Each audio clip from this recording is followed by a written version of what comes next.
I'm Alex. I'm James. And I'm Dan. We're the Ragamuffins and we're here at Truck, an independent record store in the heart of Oxfordshire, asking a very important question. What makes a perfect gig? We're here with Jaye and Joss from Holyfield. Let's go and have a chat with them, shall we?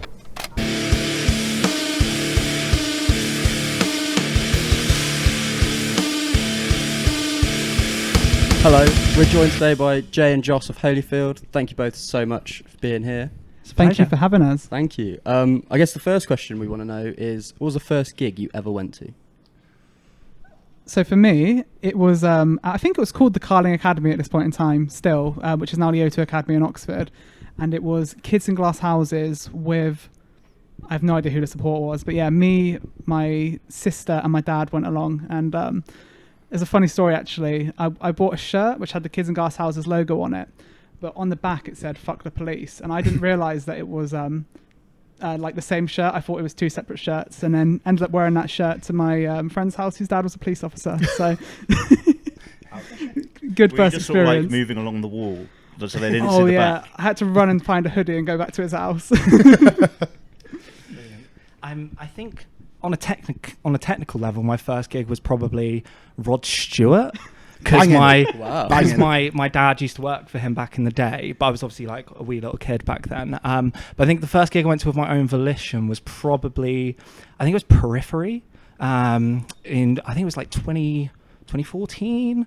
Like I used to go to festivals quite a lot, but I think like that was my first like proper like gig, and I think it was then with Devin Townsend. No, it wasn't with Devin Townsend. It was between The Buried and Me and The Safety File opening, so it was an absolute fucking gem fest. I would still take the Rod Stewart one. Yeah, I think definitely. No, we'll stick with that. Those are solid starts. Periphery is quite an extreme band to start with as well. Like, with it being your first gig, were you like worried about the mosh pits or anything like that, or were you kind of like straight in there? No, we were straight in there. Like no questions asked. That was like we were hyped for it. We were hyped. Like yeah. So we've gone to the start of your kind of gig going career, I guess. Let's start with the start of the band now. How did you start Holyfield? So I guess like the foundations for Holyfield were really laid quite a few years back actually, like probably when it was, so we used to be in the band Better Than Never, and we basically, me and my brother joined Better Than Never around, when was it, 2017 I think. And I remember like we literally our first tour with Better Than Ever, me and Will, our singer now, we went and like we were at his house and we like went to his room and he was showing me a load of demos and stuff, and he was like, oh, this is a bit heavier than Better Than Ever, and I was like, no, but I like it, let's try working on this. Never worked on it until Better Than Ever broke up, and then suddenly it was like, right, it's time now, it's time. So that was probably how long ago is 2017? 6 years ago. Technically 6 years ago, but if you want to talk about like the actual band, like, you know, as Holyfield, it's probably the moment Better Than Ever broke up. So what, like 2019? 2019, yeah, 2018. So 2019, yeah. COVID got in the way of a lot of stuff. So yeah. We had did we have any of well, we recorded a bunch of songs and then COVID happened, and then it took about 2 years after that before we could release our first song, which was Shilton Dip. Yeah, pretty much. It was we met at a pub just outside Oxford and we're like, right, we're going to do this, and then we had a whole first EP ready to release before COVID, but we didn't want to just release it. We wanted to like, you know, kind of build it up, and then COVID happened.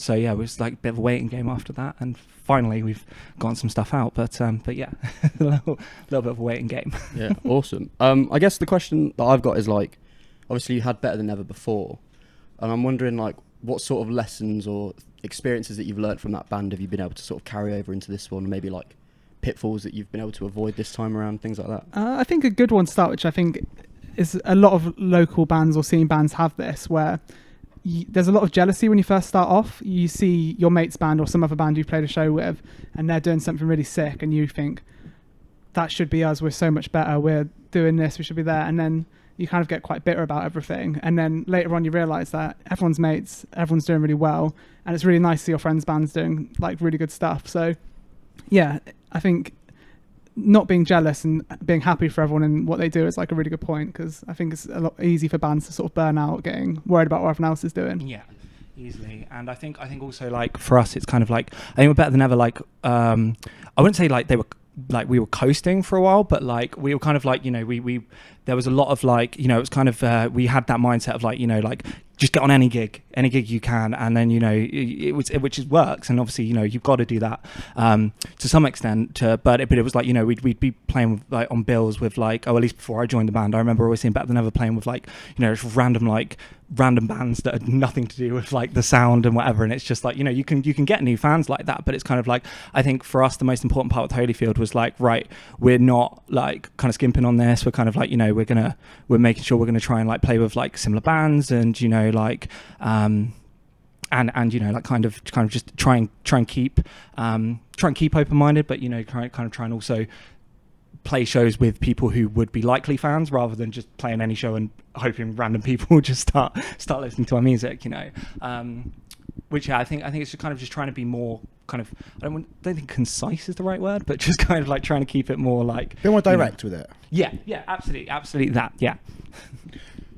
Well, I was going to just say as well, that's like, I guess, a struggle. We all know that this local scene is like trying to find just one other band that's the same genre is a absolutely fucking nightmare. Sure. Absolutely. So yeah, you end up just sort of having to be on bills with just the most bizarre mix of bands. So I guess it's like you have to sort of like maybe sacrifice a gig opportunity, but in the grand scheme of things, yeah, it's going to work out better in the long run that you're not just jumping on like sort of random stuff, I suppose. No, very, very much so. And I think another thing as well with Better Than Ever is we were quite guilty of, at least before myself and my brother joined, we were very guilty of like, you know, just playing any like kind of coming under that, playing any gig we could. You know, if band members couldn't make it to a gig, it would be like, oh, we're going to get so-and-so to fill in. Oh, so-and-so from this. Like, when I first got asked to join Better Than Ever, it was literally just to cover until they found a permanent replacement for the old guitarist Max when he was leaving. But then, like, they were only asking for it to be temporary because I was in another band at the time, and I was like, no, I'd rather be with you guys. Don't you worry. Like, so yeah, it's kind of just,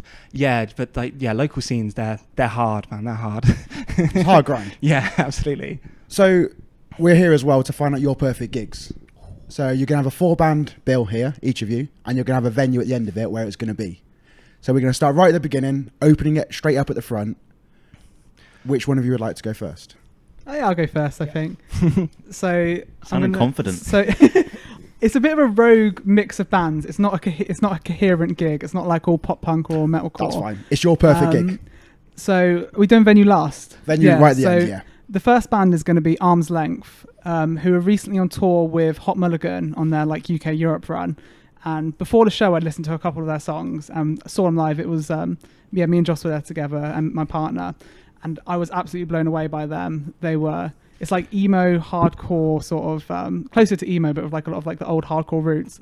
And they were amazing. The crowd really loved it. The crowd were getting into it, and there's a lot of sort of sing-along bits that like I love it at shows when the crowd's really singing along at like the quiet bits and whatever. It's really emotional. Yeah. And yeah, ever since then I've literally been listening to them non-stop. And I keep commenting on their Instagram page like, "Come back to the UK," like one of those cringy fans. But like, I'm like, "Please come back. I need to see you again." They weren't expecting the reaction either. Like, they got so emotional at the show. Like, just the people singing along. It's like, yeah, that's what happens when you play a gig in Birmingham. Like, you're gonna find the scene. Yeah. So yeah, Arm's Length first. Do you have any specifics for the set? You're in complete control of everything here. If you want certain songs played. So they need to play Garamond, which is like the single off the album. But I'd love to hear Never Before Seen, Never Again Found, which is their latest album, just all the way through. And then maybe finish with Garamond. So it's quite a short album, so it wouldn't be too long of a set. But yeah, 100% that album. Solid opener. Yeah. A friend of mine was trying to get me into those for ages. He kept saying, "You need to listen to this band, listen to this band." And I was like, "Yeah, I'll get to it. All right, I'll get to them eventually." And then you need to listen to them. Alex and I both went to one of the Hot Mulligan shows, went to the Southampton one, and I was like, "Okay, this is the opportunity. I'll do a bit of revision beforehand." And like, first song, I was like, "Okay, that's a banger." Second song, I was like, "Yeah, banger." Third song, banger. I was like, "Yeah, I'm gonna like this band." Yeah. And then again, seeing them live, it was like, "Yeah, Want to see them again? This is a new favourite." Yeah. Yeah. So perfect first choice. I think. Brilliant. So, how about yourself, Joss? I think for my opener, I'm going to go quite rogue here. I think I would actually want Breakance. I don't know if you guys have heard of Breakance before. So he's just mind blowing. Like, he's probably, I think he's 22 now. But he's basically like got this crazy combination of like kind of like math rock, hyper pop, like trap, like kind of that kind of like emo rap kind of thing, and he's just like one of the most mind-blowing musicians I've ever come across. And I remember like when I first came across him, it was like one of the things I'd always like, a fever dream of mine had always been, let's I wonder what because I've always loved hyperpop and I've always loved like math rock. And I remember thinking like literally like a couple weeks before I've discovered him, like I was like, hyperpop and like math rock, they've both like so unhinged, they could probably go quite well together.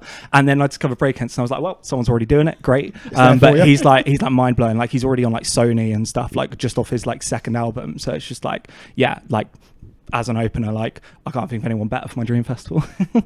So with 2 albums, do you want an album in full, or do you want a mix between the 2? Is there any specifics for that? So there's basically like his first album was pretty good, but I think his second album for me, Hypochondriac, that's like it's another thing with him is he's just like, because he produces most of his own music as well, he's like that is one of those albums you can just put on and it kind of just sounds like one song going through the motions. Like I think it's like an 11-12 track album, and it's just like literally start to finish. It's one of those songs where if you've got it in a random playlist and the song finishes and it doesn't go into the next song, it kind of hurts you a little bit. You're kind of like, oh, especially after you've heard it a few times. No, absolutely, yeah. Like without a doubt, like yeah, he's just might like check him out if you haven't heard of him before. Well, yeah, just check him out. He's so good.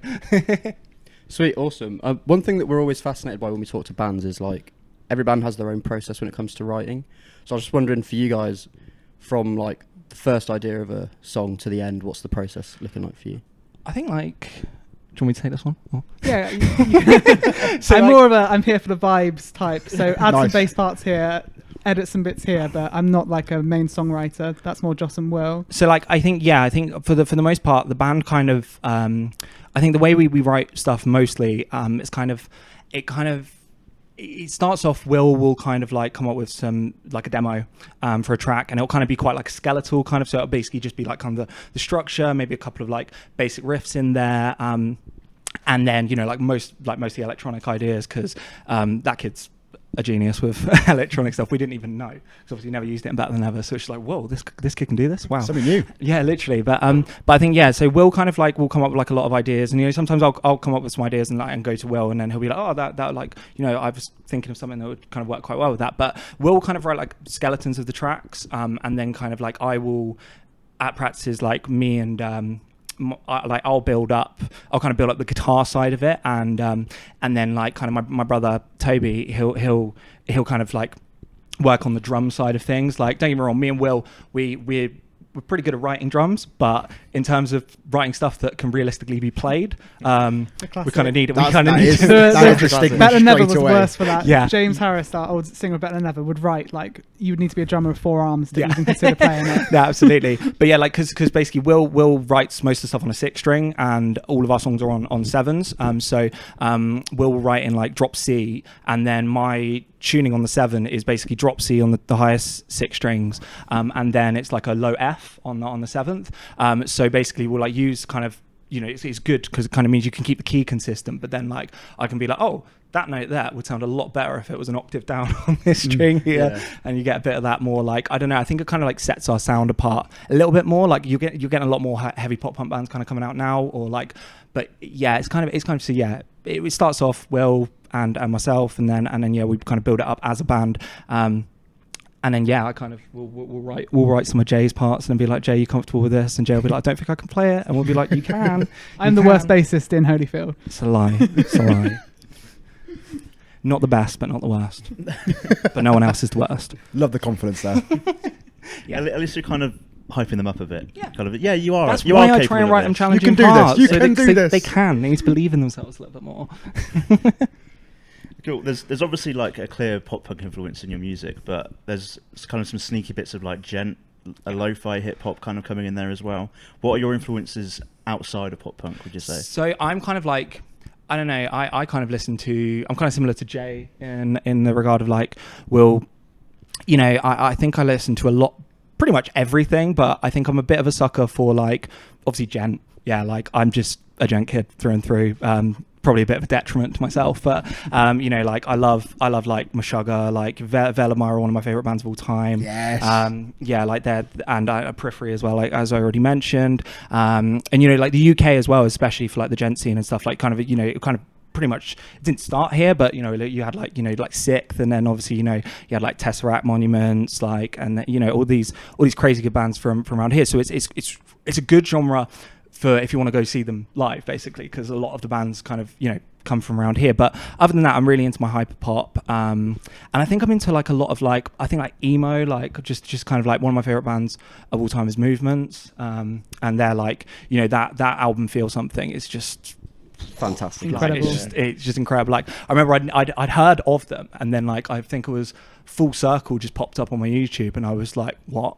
This is like, especially the spoken word bit at the end, like kind of like, I'm a sucker for emo with spoken word. Like, it's one of those songs that comes on like in the background and like pulls you in. Yeah, You're a bit yeah, like, absolutely. Okay, no, I need to give this my full attention. Absolutely, it's like that first chorus is like, whoa, like I think we get some other inspiration from bands like Mick Fly, Justin Bieber, yeah, 1975. we love generic pop music. Yeah, like Charlie anything. XCX is one of my favorite artists of all time. So and that's where sort of the more like electronic sound comes Yeah. from, sort of that mainstream sort of pop sound. Will loves like the 1975. We always rinse him for it, because whenever he comes up with something that sounds even remotely like them, we're like, lawsuit a income. slight bit of auto tune on something. It's like, hang on. yeah.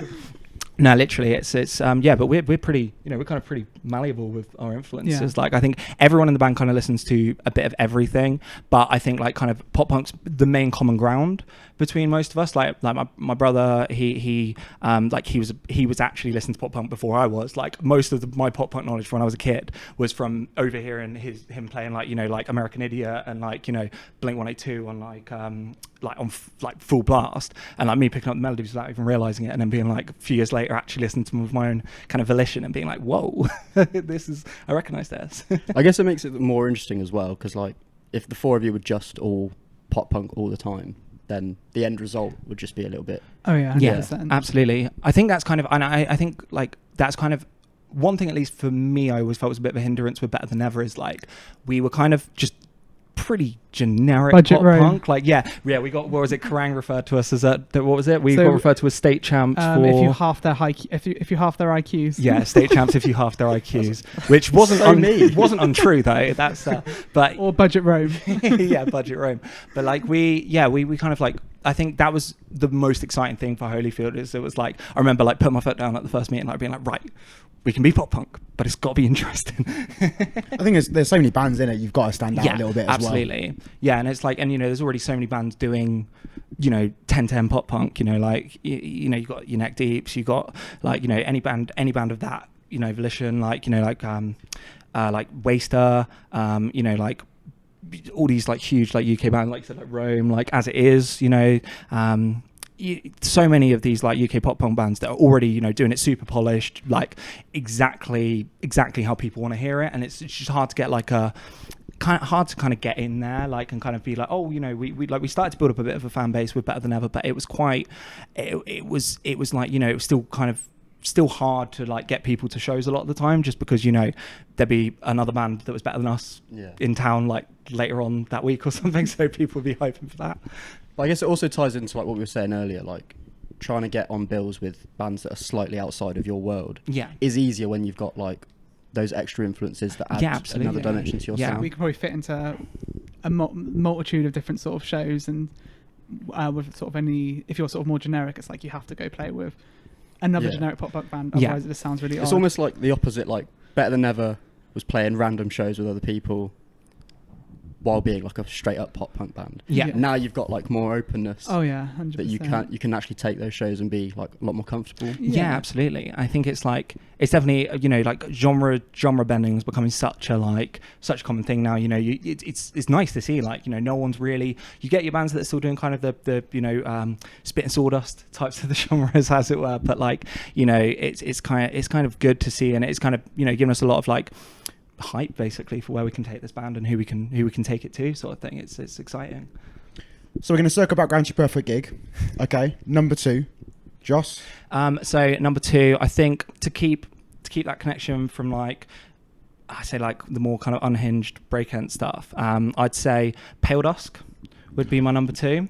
Yes. So yeah, I mean, it seems like I don't have to tell you guys, but obviously, like, they're you know, a new discovery for us. So seeing them recently at 2000 Trees. Oh yeah, off, a Lucas Woodland recommendation. Yeah. It was like, I've got some time. They're on now. Go check them out. And you were there as well. It was absolutely blown away. blown away. Yeah. Best festival in the world, by the way. Oh yeah. Oh, Yeah. Absolutely incredible. Let us play next year. But yeah, Pale Dusk. Talk to us. So like Pale Dusk, I kind of like me and my housemate, we've always kind of been into like proper like our entire friendship started off the back of like we were playing local shows together, and we were the only people in our respective bands who were both like obsessive over like, you know, gent and the more like experimental kind of sides of like metalcore. And I remember like it was like just after me and him had moved into our new place, and we were like having a couple of drinks, and he was like, I need to show you this band.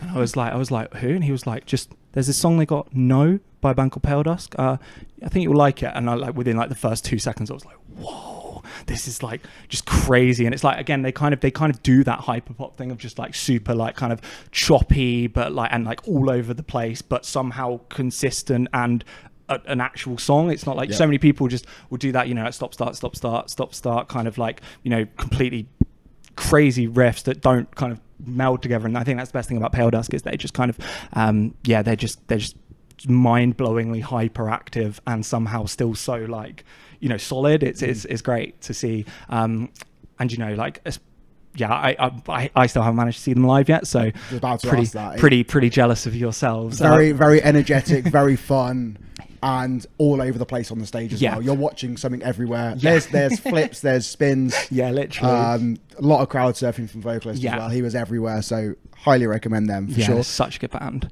Specifics for the set? So I would say, to be honest, most of their new singles have just been like was it Area PD? That's a great one. And I think I'd love to see them play Blue Rose in full. Like I think that was their second album, but like that's got like the original version of Lights on it. And I remember like I remember kind of, you know, just going through their kind of Spotify and listening to their other music, and I knew Lights, and I actually like accidentally stumbled onto the Blue Rose version because they've re-released it and since, and I remember like discovering the Blue Rose version, and I was like, hang on, and then just like listened to the whole album, and I was like, wow, these like they just don't miss, like even on their older stuff they just don't miss. So yeah, I'd love to see them play Blue Rose in full, and then yeah, like a couple of the new singles sprinkled in for good measure. Great selection. Jay, right after Arm's Length. Like I said, it's a bit of a rogue gig, but it's going to be Asteroid Boys. Wow. Rogue was correct, yeah. So they're one of my favourite bands ever, honestly. I can't even tell you when I found out about them. I think it was their song Badass. I just saw the music video for it and instantly fell in love with it. Like, I've always loved hardcore, metalcore, and then I'd like rap as well. So it was like an amazing mix of it and sort of the passion and the energy they put into their shows. Like, I love watching their live videos and seeing them live a few times. And I'd just love to see them to play Bacon Dream in full, which is like their best EP, which is only like 4 songs long. And anything after that, I'd be happy because they're ripped now. So this is. So you've not had the chance to see before at all. This would be like I've seen them once at I think it was Slam Dunk, yeah. Didn't they? Yeah. And yeah, it was amazing. So I bring them back because I often listen to them and feel sad that I won't get to see them again. So we're lucky enough to be in Truck Witney right now. So I have to ask a question about a record. What was the first album that you both bought? And the first true album. We're not going to get out of any cop-outs. We've heard Black Eyed Peas before. We've had all kinds of things. Sorry, mine is kind of funny. So you say I bought, or maybe I requested it to be bought? You bought with your own money, I would say. Or if there was one that you desperately wanted and you asked. So where was most embarrassing? So I desperately wanted... I don't know I can't even remember what the album was called, but it's the Guns N' Roses, whatever their big album was, maybe in the early 2000s. Chinese Democracy? I couldn't tell you. I don't even think I even listened to them that much, but there was a parental guidance like logo on the front, so my mum wouldn't buy it for me. So she came home with one of the Darkness albums, and I cried my eyes out. But I think the first record I actually bought was... I didn't really buy CDs, so I think it was Real Friends, Maybe This Place Is the Same and We're Just Changing. It was like the first record I bought with my own money. So yeah. That's such a good album though. Bring it back to the parental guidance sticker. I tried to buy Black Parade, My Chemical Romance. Yeah, same thing. But it had a parental guidance sticker on it, so they wouldn't let me buy it. They were like, is anyone here with you? And I was like, yeah, that's my dad over there. And pointed at my actual dad. But they weren't having it. They were like, no, I can't sell that to you. I'm sorry. What does it even mean, though, parental guidance? I don't know. No. A few swear words. So I think I bought Fall Out Boy instead. Oh, okay. Still well. Yeah. Still good? Yeah. I'm still happy. So I think, do you remember back when HMV used to do those 2 for £10 deals? I think my first album, if I remember correctly, it was 2 at the same time. It was Meteora by Linkin Park, and I think at the same time I bought either Believe or Indestructible by Disturbed. That's a good duality between the two there. Yeah. I really liked Disturbed when I was younger. I think off the back of, I think it was Guitar Hero. Obviously, Stricken was on Guitar Hero 3, and I remember just like really loving them. Nowadays, not so keen on them, especially with the whole Dan Donegan getting that F cancel culture printed on one of his guitars. It's like, you know, bit of a band these days, but you know, I used to just like be obsessed with, just like I was obsessed with Linkin Park for the longest time. I still love them to this day. Don't really listen to them as much as I probably should. R.I.P. Chester.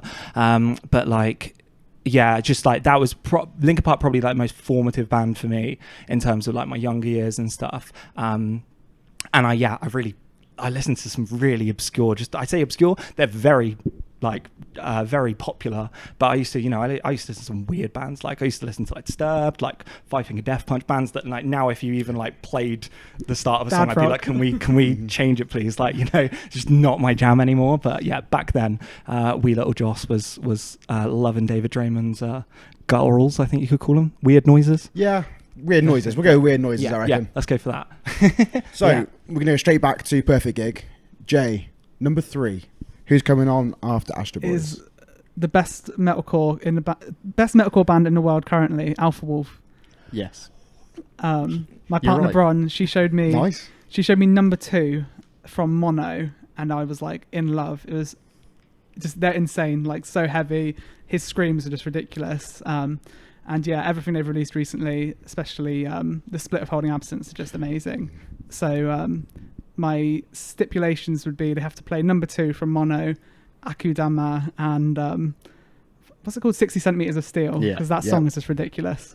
Do you want Lucas there to come out and do that song? Oh yeah, 100%. Because when I saw Holding Absence in Oxford recently, I was like, maybe they'll play it and someone else will scream, but they played Aching Longing instead, which was still amazing. But yeah, banging. They're in the studio, I think, working on next album currently, so I'm excited about that as well. Oh yeah, they're just amazing. Yeah, I saw the photo of their guitarist with like every single like whammy pitch shifter device you can possibly buy just in front of him on the floor, just in that typical studio jumbled mess with all the cables going flat. I was like, there's some good stuff cooking here. I've always been obsessed with like all those, I don't know, 2010s metalcore bands, just anything which has, I could just listen to a whole album of breakdowns and they just have the most ridiculous like call outs and breakdowns. Like solid. Yeah, I got into them recently with like the Fault EP. Oh yeah. And since then I'm like, I'm a fan. Right then, number 3 for yourself. So sticking with constant breakdowns, we'll go for, I think Veil of Maya was going to be my number 3. Again, I think was already saying earlier, but just like, oh no, actually, did I? Anyway, so just like, just Veil, I've followed since I first discovered Sumerian Records. So it's around the same time as I found Periphery as well. And I just remember hearing Common Man's Collapse and just like, It's Not Safe to Swim Today, like literally changed heavy music for me. Like I just remember being like, this is the heaviest thing I've ever heard, yet it's like technical without being like jarring, and yet somehow still so melodic. Like Marco Kubo is just like one of the most mind-blowing songwriters out there. You're preaching to the choir right now. Yeah, like literally they're just obsessed. But I think in terms of discography, I just wanted to play everything. I think I would love to see them play id in full. I think that would be incredible because it's got some of my favorite songs, like obviously like Unbreakable. Id itself, obviously it's just a minute-long breakdown, but it's great. And then like Codex as well, like some of their lesser-known songs on that album are some of my favorites. But yeah, I'd love to see them play id in full. And I think it's hard with the newer albums because they're all like pretty on par in terms of. I was going to say, what do you think of Mother? Good. I love it. It's so good. Like I think it's a shame that like we're not going to get. Well, maybe we will get to hear the album that they kind of scrapped. Kind of. I'm very intrigued by that. Yeah, because I think that you'll either see they'll probably end up releasing that either as B-sides or maybe it'll be like what they end up on the next album. Maybe they just didn't think it sounded right, but. I think Mother. I'm just obsessed with like Disco Kill Party. It's just like, even though it's a bit more like I I don't want to say generic because it's absolutely not, but it's more like, I'd say more of a typical kind of easy listening metalcore sound. And even then it's still just like, you know, some of those even the little twiddly bits Mark's able to like fit in there, like along with all of the more synthy stuff they're starting to, I mean, they've always had a lot of electronic stuff, but yeah, like that I'm loving Mother. But I think, to be honest, for me, if I was going to get them to play Id in full, I'd love them to play False Idol in full, because False Idol, I think, is, and a lot of people, because of Matriarch, I think a lot of the older fans skipped over False Idol, and False Idol, I would argue, sounds more like Old Veil than Eclipse. Like, I would actually argue it sounds more like it fits in between like either like Common Man's Collapse and Id, or just after Id. So I think False Idol would go really well in a show, but obviously they'd have to play Mikasa still, because just the belt. You can definitely tell the change of when Lucas joined. Oh my god, just such a good vocalist. Like, I don't get me wrong, I loved the Brandon era, but like, I think it annoys me so much when you see these like Brandon elitists who are like, oh, Lucas can't do this. And it's like, Brandon had like one type of vocal. Like, it was good, he was really good at it, but it's like the amount of diversity and like very in underrated. Lucas's voice. And it's like, you know, people compare him to Spencer's Tello a lot from Periphery, because it's kind of that same sort of high pitched, kind of bit more nasally sort of way of singing. But I don't understand why that's a problem. Like, Spencer's one of my favorite vocalists of all time, and Lucas is just like, oh, he's just so good. And he never screamed before. He'd actually never screamed before he joined the band, which I think is even more mind-blowing when you consider how filthy he was on Matriarch. So yeah, definitely Veil. Banging. Awesome. These gigs are shaping up very nicely. But we'll bring it back to Holyfield for a minute and talk about Silent Cult. You just announced that you've joined them. Just talk to us a bit about sort of how that came to be and why you made that decision. So it was our manager Jay had been, not this Jay, different Jay, but our manager had kind of touched base with them, like Steph and like the rest of the team at Silent Cult. They've already been just so amazing. But yeah, like Jay, our manager, he kind of he touched base with them, and like we've kind of got, we already had that, you know, that first EP ready to go, and then when we were recording kind of Lightspeed and the kind of the songs that have been released you know, they're kind of they were kind of, we made a full second EP, so he kind of went to them, was like, yo, look, like, this band's got like 10 songs ready to go, what do you think? And they were like, we like it. And like, you know, they, again, like Steph and the rest of the crew, they've been so welcoming, and they've already been doing bits for us. It's just like, yeah, they're just like, just really good. Like, they know what they're doing. They know like the modern side of things. Like, they're so good at like playlisting and stuff. And you know, that was one of the main things that like Jay pointed out to us. We were like, yeah, do you know what, that's because unfortunately playlists are so important for you have to yeah, the industry's be playlisting, so it's just now, like like you're not going to get heard unless you're in playlisting, and those guys are so good. And you know, we already, I think Jay had a couple of other artists, or at least I know he has one other artist that like went through Silent Cult, and yeah, like he was just couldn't stop singing their praises for what they've done for that other artist. So yeah, we just really excited to get on board with them, and the announcement was like, yeah, really exciting. Yeah. It's always good to have the help from sort of, because you can be in the scene for a while and think you know what you're doing, but really you have no idea outside your own bubble. Absolutely. Yeah, they've been really great for us. So we're excited to. So obviously we just released Sephora, and then I'll be releasing like 6 or 7 other songs. I think there's 10 songs. We got 6 more after, like ready for release after Sephora, and yeah, we're doing all of them with Silent Cult. So yeah, we're excited for how, because the next few releases we've got coming up are like, basically we're going up. I can't give too much away, awesome. But you guys, good trajectory. If you like we've already had, then you're gonna love what we've got coming. Basically, yeah, all hype. So you said that playlisting is important for new songs, but something else that's pretty great and pretty handy, I imagine, is having your songs played on BBC Radio 1 by Alex Holcomb. Yeah, big up Alex Holcomb. How does that feel, just knowing that you've got your songs being played on like it's crazy UK radio and it's station? such a good flex at work. Like, I'm a student nurse, and like going to the office and just be like, yes, I was on Radio 1 last night. But I'm kind of a big deal now. It's amazing. She's what she does for the industry is incredible, because I think they're cutting out a lot of the BBC introducing and like the local stuff. So that's sort of the main one to get your stuff heard. And I've seen it with loads of other bands. She's just amazing at putting the music out there and actually taking an interest in it. It's not just kind of like, oh, I'm just going to press play on this song. It's like, she'll actually talk about it. Because then there's all like the social media side of it as well. She doesn't just seem to play it on the radio. She'll like big it up on socials and stuff as well. Oh, so yeah, she does put it on- seem to be so like, she's- really good at that. Yeah. Yeah, she's just an angel sent from above. Like she's I honestly, I think she's single-handedly like helping to keep like a lot of like smaller bands afloat. Like because and also Radio 1 introducing like the rock introducing, it's really like, you know, you're seeing bigger bands getting put on it, like bands that are already established getting put on it, because, you know, clearly she's putting bands on that she likes, you know. And it's like, I remember, I think was it Lightspeed or Shilton, where I think it was Shilton, wasn't it? She She might have done it for both for talked Lightspeed. over it for like 3 minutes. She looped the intro for Shilton Dip and then was like hyping it up, and I was just like, obviously I was like listening to it like 1 a.m. I'm just there like, what people are saying good things about our music. What's happening? Like, What's happening? Like, What's it was just like, it was crazy. And yeah, she's golden. Like she's helping out like so many smaller bands. It's kind of cringe when you think back to like when you're young, when you have all the Krang posters on your wall and stuff, and you're like, oh, that could be me one day. But then like you never expect it, and then it does happen. It's just like the most mad feeling. Yeah.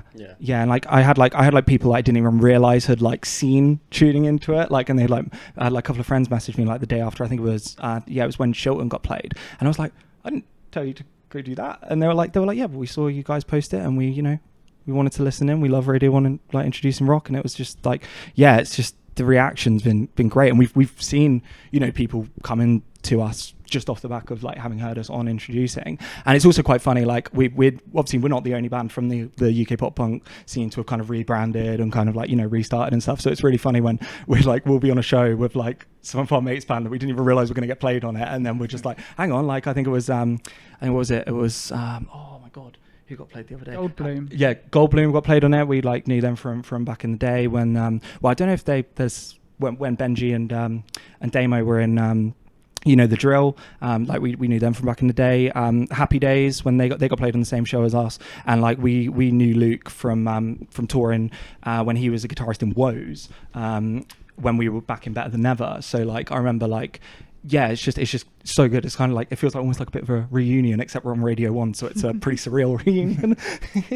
And I guess like everything always moves so quick in this industry that it's nice to be able to just like take that moment in. Yeah. And, like especially with like all of your peers like yourself and all your friends being played together, it's just like, yeah, I know, absolutely. Like it's just, yeah, it's great. And like I said, like, you know, like Alex is I feel just has such a big part in keeping a lot of the like kind of more underground scene alive at the moment. And, you know, for her to, you know, take the time to actually, you know, put these bands up on Radio 1, like she could pick anyone, and, you know, she's choosing us, she's choosing some of my mates' bands. It's great. It's just, yeah, it's just, yeah, it feels lovely. Arm's Length, Astro Boys, and Alpha Wolf. Who is finishing off your gig? Okay, so picture this. You've had some like emo bangers from Arm's Length, everyone's getting hyped. You have Asteroid Boys coming on, everyone's getting a bit more hyped. You have the metalcore gods, Alpha Wolf coming on, everyone's like moshed their heads off. And then Dan Lambton comes out, Real Friends. The Real band, Friends reunion. the Real Friends reunion, the band of my like later on teenage years. One of my favorite bands of all time. I've got a few Real Friends tattoos, even the Sleepy Eyes, Bony Knees, like the proper pop punk tattoos. Yeah, so I don't know if they could play a whole discography, because that'd be like a 3-hour long set. But it's your perfect gig. You've got complete control of this. They've got to play. What was it? 3 songs about the last 5 years of my life, whatever that EP is called, which is just 3 songs, and then maybe this place is the same, and you're just changing. So everyone's had their fun with the moshing, and now everyone can have an emotional sing song. But yeah, they were like, yeah, my favorite band of all time, I think. Have you got memories of seeing them live? Yeah, I've seen them live a good few times. My favorite memory is which show was it? I think it was Slam Dunk. I'm not sure what year it was. And I was driving some band, so I could go side stage. I watched them side stage, and yeah, it was like a weird, surreal experience. Because have you guys been side stage at a... No, not the yet, sound no. is horrible. It does not sound good at all. All you can hear is drums. It's one of those things that like your inner kid wants to sort of flex on your... It's like, if I could tell 13-year-old me that, I'd be like watching my favourite band from the side of stage. So that's got to be a core memory for me. But yeah, or just seeing them in Birmingham a couple of times when the sort of pop punk scene there was really big. So like all my friends from the scene are all there singing along. It's beautiful. So yeah, Love it. Nice. And for you then, Breakents, Pale Dusk, and Veil of Maya. We're gonna take it back to the kind of the more hyper poppy stuff we started with, I'd say Charlie XCX as the headliner. That's huge. Yeah, like she's I don't even think I could put to words how mind blowing of an artist like she is. Like she was one of the first that like really kind of stopped me from being such a snob about, like, obviously, like I was saying, like, you know, I just used to listen to Linkin Park and Disturbed, like, but you know, so I was a bit of a snobby metalhead kid, and I remember kind of discovering Pop 2, and like Pop 2 is like just such a mind blowing album, and like the Vroom Vroom EP as well. Like I remember hearing Vroom Vroom for the first time. I was just like, because I'd already listened to Sophie a fair bit, R.I.P. Sophie, and she was like, you know, she was already just changing the game with her production and like changing hyperpop, and then, you know, when Vroom Vroom released, it was like, oh my god, like Charlie XCX is hyperpop now. This is crazy. And you know, I think in terms of albums I wanted to play, I'd want Pop 2 in full. I want the Vroom Vroom EP in full, even though I think it's like 3 tracks and a remix, but still want that in full. And I'd want her to play Speed Drive like on loop. I think I'd need to hear Speed Drive like 3 or 4 times just in one set, because I just, you know, people just Would going. you want that like together, like 3 times in? No, just surprise, no, just surprise, open with like, it, and then a bit later on, and then like close or something. like staggered, like when you're least expecting it, it's just like, oh, we're back in Speed Drive. Hits you out of nowhere. Yeah, literally, it's like, oh, suddenly we're back to Barbie. It's great, like. But yeah, I think definitely her for the headliner. There's something pretty liberating about being like a metalhead or like an alternative kid, and then finding like a pop artist, like a mainstream artist, and being like, do you know what, actually, I really, really like this. Yeah. 'Cause I'm a massive Swiftie now. And if I told like 13-year-old me that I'd be going to the Eras tour next year, I would have been like, no fucking way. My Oh partner my god, you always got says- tickets? Yeah. My partner got me into them. Got me into Taylor so bad in the past year. Like, yeah, they're going to that. I'm not. It's a bit upsetting. To quote my partner, everyone becomes a Swiftie eventually. Yeah. Eventually, yeah. I'm just working on these. Inevitable. I'm gonna fight this till the bitter end. I find myself, I'm like, I don't want to be into her, and then I'm like singing along in a car. I'm like, fuck's sake. It's like I think like off the newer album, I think like Anti-Hero was just like, I remember like first had that pop up, and I was like, I think it was like on my partner's TikTok, and I was like, what was that? And she was like, oh, that's new Taylor Swift. Do you like Taylor Swift now? I was like, that's a good sounding song. Do you have a favourite song off the new Taylor Swift Off album? the new album, I like Paris, which is like a deluxe edition track. We're talking the Taylor's version, the new one she just released. Off of Midnight. Midnight, yeah. Paris and Anti-Hero, probably, actually. James is not looking fresh. James is Nah. I think this has given us a video idea. Yeah, no, she's great, and I think the re-released album she just did, I can't remember what the name of it is, but it's the newest Taylor's version she's released with like Haunted on it. And I remember my partner showed me that, and she was like, so do you want to hear Taylor Swift heavily influenced by like Paramore and Evanescence? And I was like, what? And she put on Haunted, and I was just like, this sounds like an Evanescence track. What? This is Taylor Swift. It's so good. It's just like so good. She's just such a talented songwriter. Like, and I think that's the thing, is because she's so popular, people are so averse to it, and it's, you know, like, especially when you're in the metal community, like, it's just like you know, you'll get like burnt at the stake if you like mention any pop artist, let alone one that popular. So I think like, yeah, I remember like, it's like you say, it's quite liberating to like kind of, you know, find out that pop music, there's a reason it's popular kind of thing. Like, you get the generic stuff that's just, you know, kind of cookie cutter, but you get so many super talented artists. So if Taylor Swift is Alex's guilty pleasure, James and Dan, who are yours? I don't like the idea of guilty pleasures, because I think you just enjoy what you enjoy. Oh yeah, true. If I'm kind of going through anything, I like Busted with my jam. Oh yeah. I like fully grew up on Busted, and like I will admit that straight away. They shaped a lot of my music growing up, because that kind of funneled into Green Day, and then seeing American Idiot, that funneled into everything else. So Busted, I would love to see them live. Actually, genuinely would. You got tickets. That's a safe answer for James. So as your brother, I'll tell you, his actual answer is Robbie Williams. Actually, no, fuck, I forgot about that. Yeah, literally, as a kid, I had pretty much every Robbie Williams album, and I think like not too long ago, I think you played it. Yeah, and I had Robbie lyrics like somewhere etched in the back of my mind that still seem to come out that I'd remembered. So like, I'm a second one in the air. Just like, oh yeah, it was still there. Like I think everyone has that band maybe, or artist, like growing up as like a kid, where all of a sudden you'll hear it and it's like it's there straight away. And you hear everything, and that Robbie Williams. What's your? I don't actually know yours. Firstly, great question. Sorry, I know this is your. You played the Uno I'm reverse. writing that down. I'm actually really enjoying Maisie Peters at the moment. Oh yeah. I think her new album's really good and just full of bops. Saw her at Truck Festival at the weekend. Oh, sick. And really good set. Enjoyed it.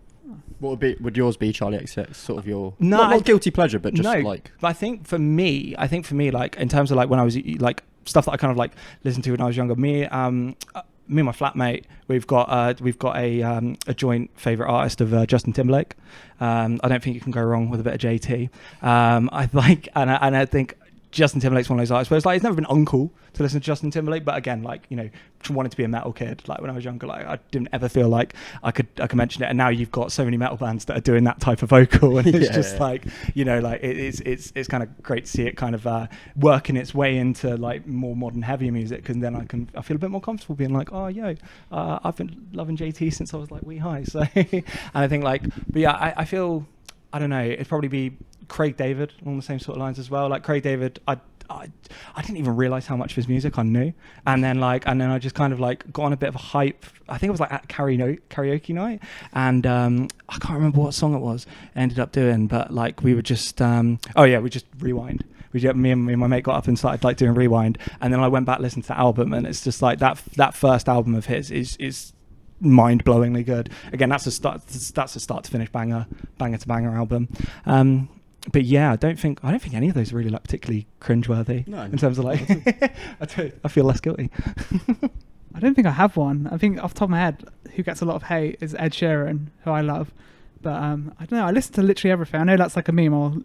I'll listen to everything. Here's some like grindcore or something. But like my Spotify Wrapped is like just ridiculous of loads of different bands, loads of different genres. You listen to 752 different genres. Yeah, this that's year. it. So yeah, Ed Sheeran is definitely a guilty pleasure of mine. If you ever get a chance to see him live, like obviously his tickets are pretty expensive these days, but like my dad works with him still to this day, and we were able to see him back when he was like, I remember we saw him at iTunes Festival during like the Plus, like that was the Plus era, I think, and I remember like I was such a little like Ed Sheeran, oh he's a generic pop artist, and then like I saw him play and I was like, do you know what, I get it, like it's not really even his music on record, even though it's great, it doesn't even come close to how he does it live, and especially when he's doing it like he was doing it all like with a just one looper. I was gonna say he's still doing the loop pedal stuff. He still does with it. He's playing more shows with a full band now, but he's still doing a lot of the looping and stuff. So he's mind-blowingly talented. Like he deserves every bit of success he's gotten. Yeah. Sweet. Let's talk new music for you guys. Just released Sephora. Talk to us a bit about sort of the writing of that song, what it means to you, because it's a bit of a different vibe to what we've already heard so far. So the lyrics of Sephora, like there's some lyrics in there about some times when we were on tour with Better Than Never, and so you know when we're all best mates in the band, like we all love each other, but if you're spending a lot of time with someone away on tour, you do get into arguments, you can feel a bit rubbish and get into fights and whatnot. So there's one tour we did where it was a bit somber, everyone had sort of fallen out a little bit, so it's sort of talking about that and then leading into like all the good times, all the new things we're doing, and I think it's like a little bit of a love song at the same time. I'm not really sure what the Sephora lyric relates to be honest. We need to ask Will, but he likes her aura. Yeah, it was definitely it was definitely more rhyme, really. Yeah, Sephora and Aura. I think we're gonna get a cease and desist in a letter from them. I don't know if that's a word or just a brand, but yeah. The working title for the song was Sephora TM.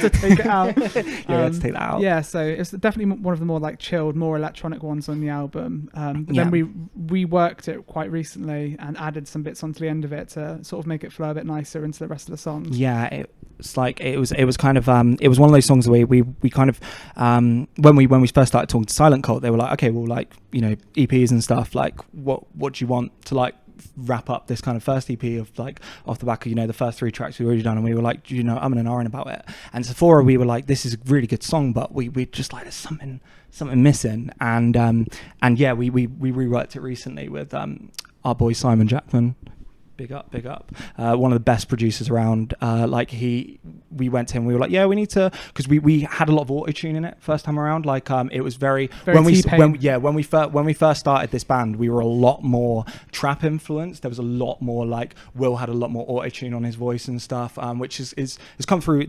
We are going to be releasing a couple of the tracks that do have that kind of the tinges of that, and I think you can hear it in December 17 as well. Like, there's a few tinges of like kind of the more like kind of, I wouldn't say that mumble, but the more kind of like flowy kind of lyric. And yeah, like Sephora was just for us. I think it was kind of it was that acoustic track. Do you know what I mean? And then we kind of reworked it. We added this nice little ending onto it, which wasn't originally there. And it was one of those things we were like kind of like yelling at each other in the studio. We were like, where is this gonna go? Where is this gonna go? And then we finally like settled on having it at the end. And it was like, yeah, this is like really kind of made the song feel a lot more part of us. Like we already always had the heavy part in it, but there's a nice little outro bit after now, as you guys have heard, that's like, you know, that bit wasn't originally there. And I think in terms of, rather than just, you know, adding to the length of the song, it kind of brings it a bit more full circle, I think, because as it used to kind of just end after the heavy bit, and I loved that ending, but it's kind of, it makes it feel a bit more of a complete song, a bit less of just that acoustic song, as it were. You know, like every band seems to have like that acoustic track where it starts off acoustic and then the full band comes in. You know, you've got If It Means a Lot to You to thank for that, I think. But but like, yeah, it's kind of, yeah, it was we were kind of worried it was going to just be like that track, and then we've kind of added onto it, and I think, yeah, we're really happy with it, and yeah, glad to hear you guys like it. Cool music video as well. What was the idea behind that? Is there any kind of meaning or symbolism to it, or was it just, oh, let's be farmers for a bit? To be honest, so the writing of music is like a collaborative process, but all music videos is kind of like Will go, come to this place, dress like this, and I'll tell you exactly what we're doing on the day. So that's where you've got to make sure it's actually Will texting you and not. Yeah, a lot of trust there as well. A lot of trust. Yeah, he's I think he did like BTEC music, like I don't know what you do at college, but like film or something. So he's always been really good at that. Is that media production? Media production, yeah. So like, trust him. He's really good at video editing. He's done so many music videos for like Better Than Ever and his older band. So I definitely trust his process. And willing to sort of just see what happens on the day with the outfits and stuff and the location. We sort of got the vibe, but yeah. So Toby looked like a male porn star in his little checkered thing and the mustache. Yeah, originally the hat I'm wearing in that video was originally worn by him, and it looked too porno. We had to switch it over. Had to draw a line somewhere. Yeah, we had to draw a line somewhere. Parental advisory. Yeah, absolutely. In case the Airbnb thought we weren't filming music videos, we were filming something else. Yeah, it was great. You know, it was, and yeah, especially with like, yeah, Will's like he's a bit of a visionary. I don't want to toot his horn too much because he'll never let me hear the end of it. But he's the greatest. Barbie, Oppenheimer, step aside, Christopher Nolan. Will's Keating's in town, but no, he's just like, you know, he's really good at like, you know, capturing the vibe. And don't get me wrong, like we will still like we'll kind of spitball ideas but amongst ourselves and stuff, and you know, especially if like he's a bit torn, like the next music video that we've got coming, it took us a little while to kind of settle on the idea for it, but once we did, we were like, no, do you know what, that's really good. It's like any label who's listening, we are a serious band 100%. But also you see bands and they're very much like, they have like their persona of like, this is as like some bands do it really well, like with like black and grey or different colours they stick with, and yeah, we want to show that we're laid back. No, we're just showing our actual. We like to have fun. We're just messing about, like being mates. Like we're just a group of friends at the end of the day who want to bring that personality make fun music. Yeah. So it's all sort of very laid back vibes. Like obviously we take it really seriously. We put the money and effort into it, but we want to. Yeah, it's just very chilled, very us. There's nothing performative about it. We're just like that.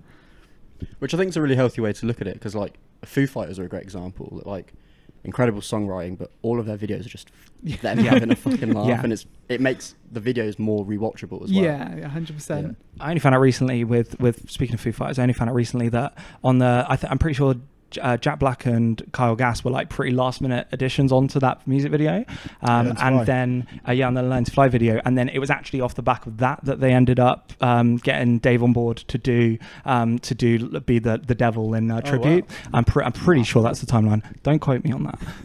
That's cool to hear. But yeah, you were talking about location a second ago. We're going to get to location now for your perfect gigs. So Jay, we've had Arm's Length, Astro Boys, Alpha Wolf, and Real Friends. you could have anywhere. It could be somewhere you've played before. It could be somewhere you've always wanted to go. It could be somewhere completely different. We've had Madison Square Garden. We've had the Coliseum. We've had a back garden, I think, from somewhere before. So where would you like your perfect gig to be? I can't. I've never been to a big show before. Like, I've never been to an arena show. I think the biggest venue I've been to is Ali Pali. I much prefer the smaller ones. So it's like all the sort of independent venues around, like, for example, Bullingdon and Oxford. But I think where the most memories I've had from like being in the scene or seeing bands there, it's got to be upstairs at the Asylum in Birmingham. So like the smaller room upstairs is like, I've been to so many gigs there, played so many gigs there, and it's just like a beautiful venue. It's just always got the best atmosphere. Like, yeah, because there's no like side stage. Like the bands actually have to walk through the crowd to get onto stage. It's amazing. So it's like proper sweaty venue, but it has to be there. It was a toss up between that and Bullingdon and Oxford, but yeah, Asylum for sure. Perfect. Joss, yourself? I'm kind of torn. Can I have one for indoors, one for outdoors? Sure. Yeah. Yeah. Okay. Yeah. So if it was indoor, I'd say Coco in London. I don't know if you've ever had a chance to go there before, but it's like I saw Vale there playing with Periphery, and I think it was Good Tiger opened, and then Vale, and then Periphery, and that was one of the best gigs I've ever been to. We'll say it's like weather dependent. Yeah, I think that's the best way to phrase it. Yeah, so if we've got to move it inside, then yeah, we'll go for Coco. But if the weather's great, like I'd say Nebworth Park, is it, where Sonosphere used to be held? Like that is one of the just coolest coolest setups I've ever seen for like an outdoor venue. Like I live in Reading myself, so I'm constantly always walking past the festival ground, and I've got to say, like, it doesn't quite come close to Nebworth. Like, so I think for outside, definitely that, especially Charlie XCX setting off all of Nebworth, that'd be incredible. If I can get an outside one, I'm going Forest Stage at 2,000 Trees. Oh, that's a lovely shout. Best One of the vibes. best, one of the best vibes ever. So intimate, unexplainable, like, just so like good. how nice it is. Yeah. Have you seen it since they refurbished it as well? No, I didn't get to go this year, but I saw some photos and videos of it. It looked cool. Yeah, it's all like purpose built for like rather than just sets being now. Yeah, It's really, really cool. It's lovely. So to wrap it all up then, Joss, we've got Breakents, Pale Dusk, Vale of Maya, Charlie XCX, either in Nebworth Park, if the weather's nice, or we're at Coco. And then Jay. Sorry, I like the idea of thousands of people being gathered in Nebworth. And then I'm like, no, we've got to move indoors, guys. Shuttle bus down to Coco. Some guys on a walkie-talkie like, fuck. Guys, move.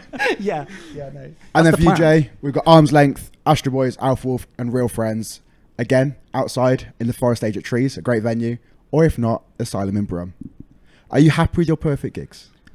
Yeah, Oh, definitely. 100%. Yeah, It'd be a without a weird doubt. one, but it'd be great. That's For me, the maybe whole no one point. else would enjoy it, but I'd have like the best night ever. I'd Live enjoy- Nation, I reckon if you're I'd enjoy watching, both make of it those. happen. They're both some banging gigs, to be fair. Thank you very much for Thank coming you and joining so us. much. Thank you so much. Check out the new track. I don't even know which camera to look at anymore. All of them. Check out the new so track. many. Sephora is out now. Go and Sephora listen to out. it. Big up Ragamuffins. Woo! Come on. Thank you guys so much. Thank you. Oh, what a lovely chat that was, eh? Very good. Brilliant. Two amazing perfect gigs right there. I reckon I'll go to both of them, you know? I'd go to both. I for definitely sure. would. You'd catch me definitely in the circle bits of Vale of Maya. I'd be like crowd surfing. I'm on the stage. Good shit. You let us know in the comments which one you preferred. Make sure you check out their latest single, Sephora, as well as their first 3 singles. Follow Holyfield as well. All their socials will be in the description. What else we got going on the channel, boys? Well, on the same vein as Perfect Gigs, we've got Lucas from Holding Absence. We've got Harvey from Graphic Nature. We've got Dom from Ithaca. We've got 3 of the boys from Seething Akira. So many perfect gigs. Let us know which one's your favourite. That means you have to subscribe to the channel as well. Like the video, comment, let us know who you want to see on a perfect gig. Who should we try and reach out to, and who do you want to hear from? And this isn't all we do. We also go to gigs and vlog them. We do a monthly podcast where we talk about the latest news, latest music releases, all that good stuff. So you might as well just subscribe and see for yourself. We've just come off 2023 festival season as well. We've done Takedown, Slam Dunk, 2000 Trees, Download. All those vlogs are available. You can have a great time, settle down, have some dinner, get yourself a little drinky, and just watch some absolutely amazing films. We're the Ragamuffins, and this is a place for us to talk about the music we love and also the music that you love too. Get involved, join the conversation, and we'll see you in the next video. Subscribe!